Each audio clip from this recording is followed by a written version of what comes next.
Hey again, everyone. This is Fallen. We're back with another FE7 video. So last time we left off, we just finished up Chapter 2, and well, I guess I think it might be technically Chapter 1 because the first one's called Prologue, if I remember right. But either way, this is our third video into this, and we left off with just meeting up with Kent and Sane. And we just realized that there is a plan by Lundgren, who is... how to explain it? It's Lynn's grandfather's brother. So I don't know exactly what relation that is, like great uncle, something like that. It's either great uncle or great great uncle. But anyway, he has a plan to assassinate Lynn because she is technically heir to her grandfather's throne because she's a direct descendant. And Lundgren wants the throne for all to himself. So there has been a plan set forth to take Lynn's life, and we are now heading towards an altar. I believe it's I can't remember if it's the sword altar or something like that. And so let's see what happens. A small altar lies on the outskirts of Bulgar. This ancient temple, sacred to the people of Sakai, has long been known for its powerful bond to the world of spirits. Before starting their journey, our travelers come here to pray for their well-being. At this altar, Lynn's hand is directed to a grand inheritance.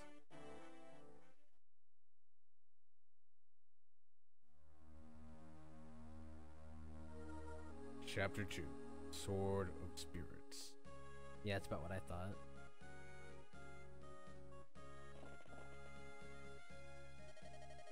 Fallen, hold a moment, and allow me a short detour.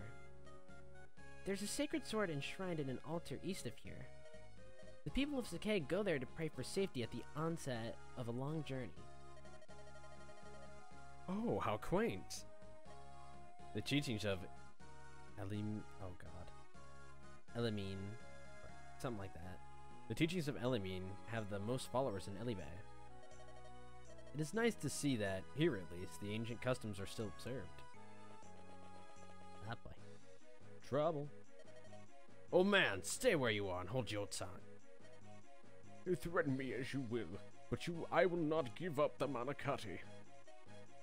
The Manakati is a sacred blade and a divine protection. It cannot be removed from its place of rest. You're a fool, man. What good's a sword if you don't use it? Use it in combat? Sacrilege! Sacrilege? I am glass. The gods fear my name. My sword play is peerless.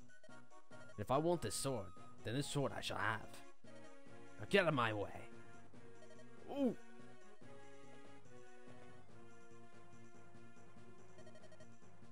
This is it. It's more magnificent than I'd imagined. This sword was made for swordsmen of my skill. What's this? I can't draw the sword from its scabbard? The spirits of the blade have judged you.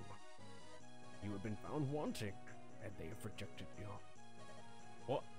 Listen, you senile old fool, if you value your own life, you'll get out of my sight. Excuse me. Curses, miserable spirits. Care nothing for you. I'll tear this altar down stone by stone.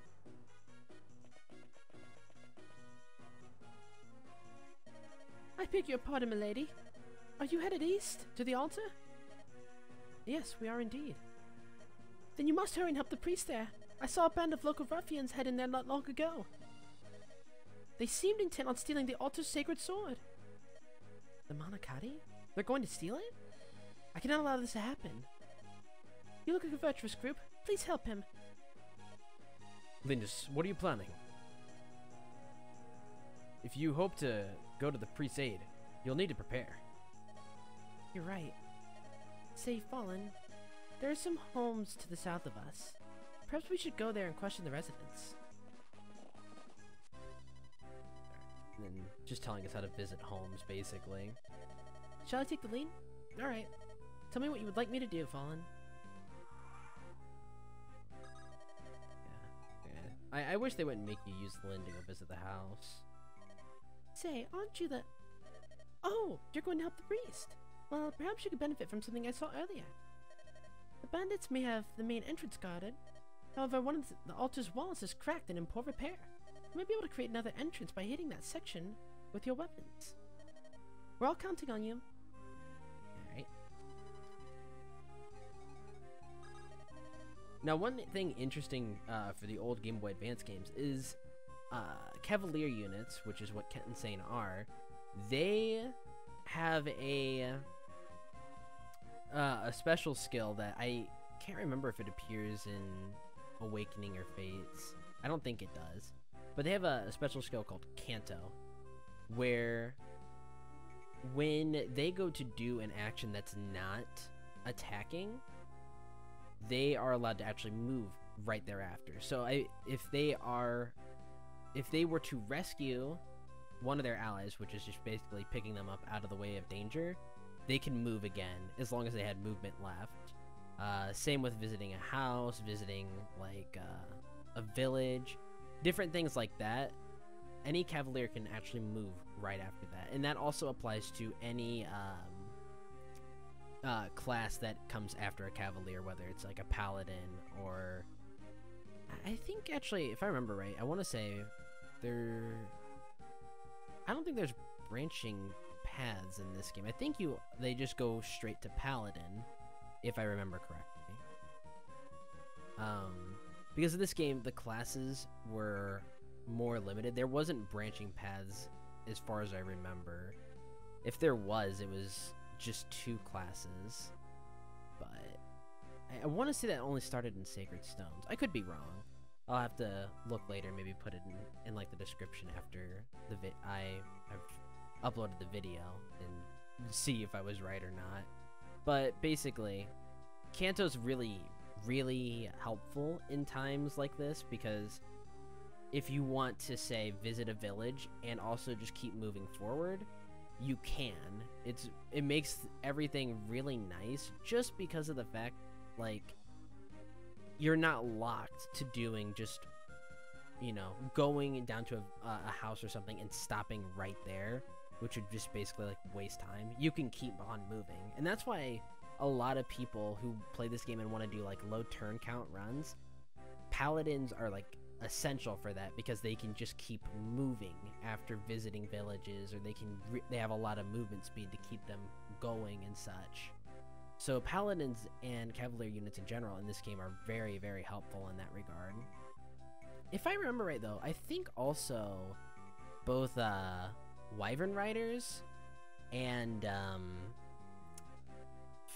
Pegasus Knights, and technically after that Falcon Knights, I think they also fall under the same category, but we'll see later. Mountains make it more difficult to be hit, but they're difficult to traverse. If you're riding on horseback, you can't cross them at all. Be careful. Okay. Last village. Do you know about the sword held at the altar? It's called the Manakati, blessed by the spirits.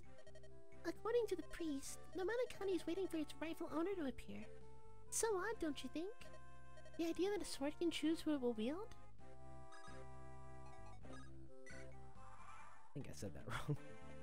Who will wield it, not it will wield. That would be kind of awkward. Alright. And then it's just basically saying, hey, forts are really useful. And I want to say, yeah, they're the same in Awakening and Fates. They might be slightly different in the bonuses that they get, but they all come down to, they give more avoidance, and I think they give a little bit more defense as well when you're waiting in them.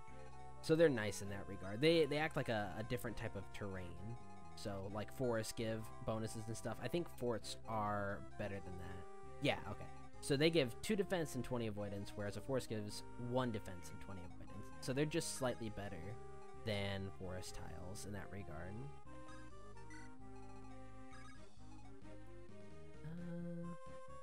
Let's place it here for right now. We'll see who he goes for.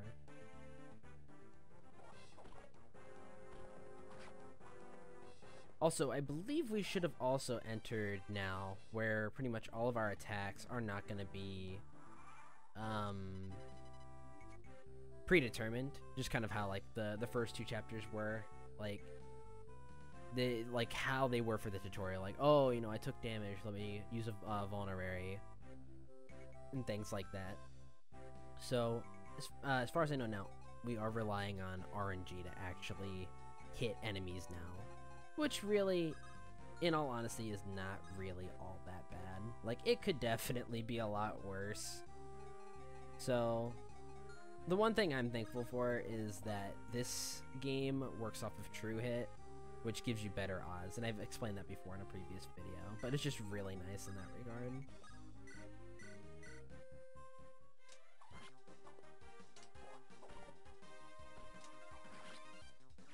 And I think I also mentioned this in a previous video too, but man, the sprite work for this game is just so well done.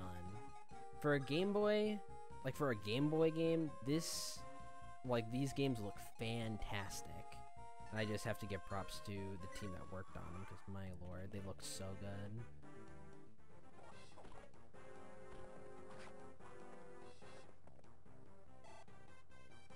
And another thing I guess I can mention about something that's interesting about Fire Emblem in general is they have this stigma for, or more like an archetype, I think is what they actually call it, for using both red and green Cavalier units in every single game. Like, oh man, I don't remember all their names. I know Cain and Abel were, I can't remember if they're the OG or if they were actually, if they were afterwards, like, if they came after another archetype from, like, the first game. But I want to say they were the first, like, red and green Cavalier units. And you see them, I think, just about every Fire Emblem installment. I can't remember, though, if... as far as I remember, each time that you see a red and green Cavalier unit in a game, they always have the same type of stats, or the same kind of, well, like what they're good in and what they're like decent in, and what they're bad in. So generally, red Cavalier units were good in like 3 or 4 skills, and like in terms of growth rates and stuff. And then the green Cavalier units, they were good in the other skills that the red units weren't. And because of that, you know, you could pretty much always kind of say, okay, so this unit will be good for this unit would be good for this. If you were looking at the red and green Cavalier units, you could kind of tell. But the interesting thing about it is Kent and Sane are actually the opposite of that trope and that archetype. Generally, from a general sense, Kent and Sane both have switched, at least for the most part, have switched their growth rates compared to red and green Cavalier units in later installments. So Sane has the growth rates of one of the older red Cavalier units, and Kent has the green Cavalier unit growth rates. So it's funny that they kind of they did and didn't kind of break the mold in that regard. Oh wait, I forgot we're not going that way because those are hills.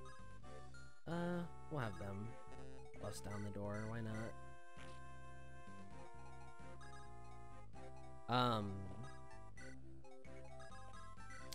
Saying.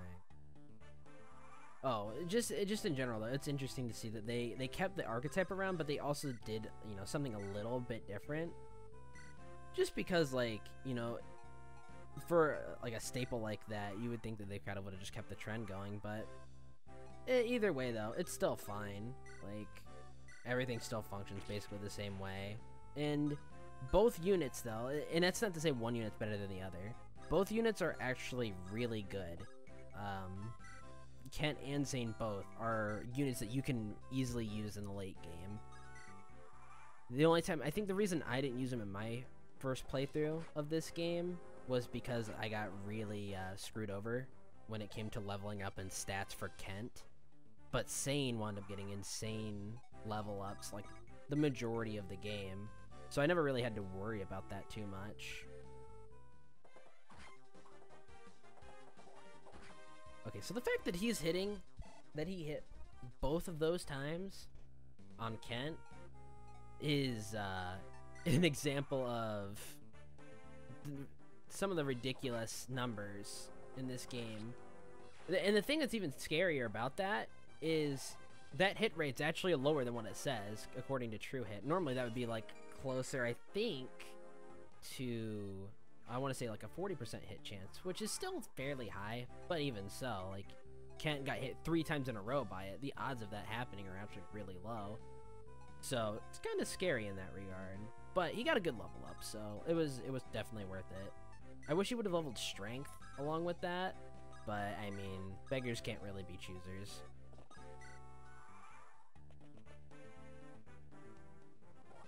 Ah, crud! I forgot to. Oh, oh my god. So, like I mentioned before, True Hit also applies to crit chances. And the fact that Sane literally just hit a 2% crit chance is ridiculous. And the fact that he hit it with his lowered hit chance because he was using a lance against an axe. Oh my god.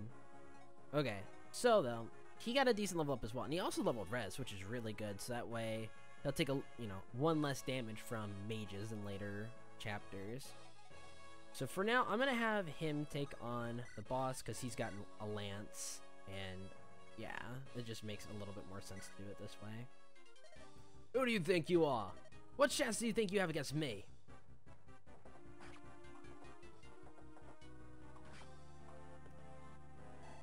And now, I want to say it's the same way in Fates and Awakening, but yeah, pretty much. Any type of like throne in this game, or normally whenever it's like a siege chapter or something like that, castle gates, thrones like this, things like that, they give avoidance and extra defense as well. So that's why when you go against like a boss like this, they're a bit harder to hit than the average, than the actual average unit in this game. Let's see if one can finish him off. You. Alright. Let's see. Hopefully she gets a good level up as well. Okay. That's more hit chance for her. It could be better, could be worse, I guess. I'm gonna actually, he can't see, so I'm gonna have him. Oh, he already has a ball rank. Good. I'm just gonna use that. And that's you've seen there, like, that's just another example of Kanto. After you use like potions and stuff, you can still keep moving as well. I'm gonna have him use another one. Just that's the end of the chapter. I don't know why I used the Vulnerary, because they just get healed after the map anyway. That was kind of stupid of me. Oh well. Ah, your clothing. Are you of the Lorca tribe? I am Lynn, the chieftain's daughter. Are you hurt, sir? But thanks to you, I am unscathed. You have my gratitude. And the sword? Is it safe? Yes, I have sealed the sword safely away. Until I remove my spell, the sword cannot be drawn. Now, as a token of my gratitude, I shall allow you to lay hands upon the Manakati. Touch the blade's pattern and pray for a safe journey. Oh, thank you so much. Hmm? What? Did it... The sword... It's glowing? Ah. It's the power of the spirits. Lynn, they have looked into your soul and they call out to you. What does that mean? You are its rightful owner. You are to wield the Manakati. No, I can't. I couldn't. It is the sword's wish.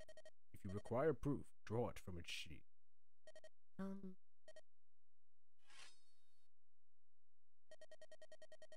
It came out effortlessly. I never dared to hope that I might meet the wielder of the Manakati in my life. I am indeed fortunate to see your sword reach your hand. My sword? is time for you to go, Lyn. You face a great many ordeals. Grip this sword and meet your destiny head on. Yes. Yes, sir.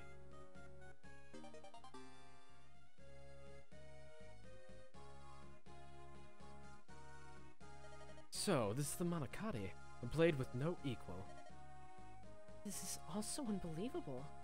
Perhaps the most famous sword in all of Sakai. In my hand. It's not so strange. In fact, many legends tell similar tales. Special blades all over the land call out to their proper owners. And yet, when I saw you draw that blade, Lindis, I felt something extraordinary.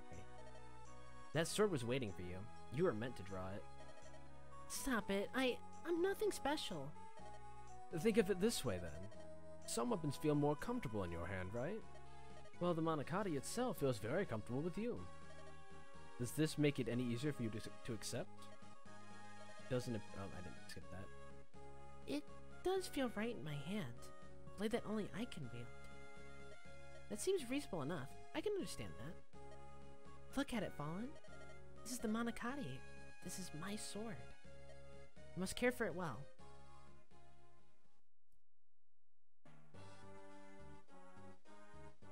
Castle Caelid. What? Madeline's daughter is still alive? Yes, Lord Lungdren. The girl is traveling with Kent and Sane. What are your orders? If we let them be... Bah! I've heard that northern burn is full of bandits. She's just a girl. She'll not survive her journey here.